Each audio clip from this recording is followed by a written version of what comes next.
Bonjour et bienvenue dans cette capsule vidéo consacrée à la recherche et à la visualisation des codes dans NVivo.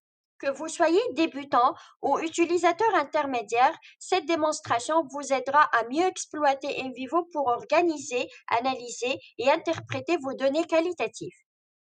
Mais assurez-vous que vous avez déjà codé vos données et que vous avez les codes créés. Pour commencer, ouvrons NVivo et commençons la recherche des codes spécifiques dans le projet NVivo. Cliquez sur l'onglet Explorateur de code situé dans le volet gauche de l'écran. Dans la barre de recherche en haut, tapez un mot-clé correspondant au code que vous recherchez. Par exemple, joie. Et voilà le code que vous cherchez apparaît. Maintenant, pour la visualisation des codes, sélectionnez Explorer dans le menu principal de NVivo et cliquez sur Croisement matriciel.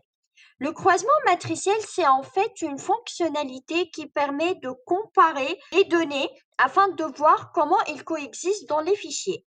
C'est comme une sorte de tableau croisé où vous pouvez examiner l'interaction entre les codes. Vous permet autrement dit de visualiser où dans vos données les codes sont utilisés ensemble. Là, vous êtes invité à sélectionner les rangées et les colonnes de votre matrice. Par exemple, vous voulez mesurer le nombre de citations des codes par chaque participant.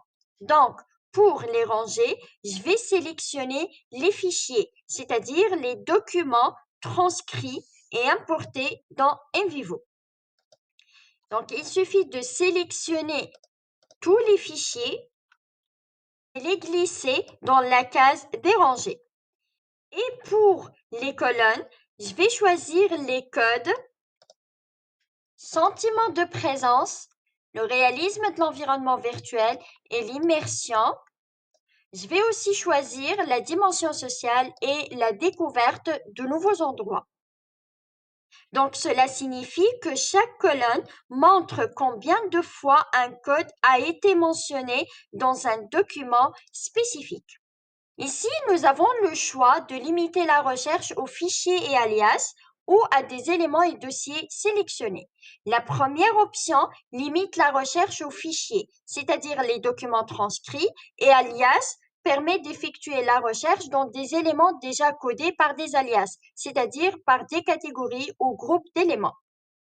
La deuxième et la troisième option permettent de limiter la recherche respectivement aux éléments sélectionnés manuellement ou encore aux dossiers sélectionnés. Dans notre cas, je vais sélectionner la première option afin de garantir une recherche ciblée et précise qui se concentre à la fois sur les fichiers pertinents et les groupes de code. Enfin, cliquez sur Exécuter une requête. Donc voilà, vous obtenez deux types de représentations, une sous forme de matrice et une sous forme de graphique. Notons que vous pouvez modifier la couleur du tableau à partir de la barre d'outils. Donc voilà, je vais choisir cette option d'ombrage de couleur. Cela, en fait, facilite le repérage des fréquences élevées ou bien faibles d'un simple coup d'œil. Ça permet également de comparer rapidement les citations. Les nombres de citations identiques seront colorés de la même manière. Par exemple, les codes cités deux fois sont colorés en saumon, tandis que ceux qui ont été cités une seule fois sont colorés en jaune. Vous pouvez également modifier l'affichage du graphique.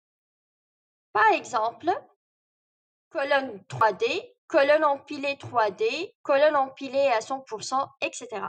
D'après le graphique, nous remarquons que la dimension sociale n'a été citée que par 3 participants.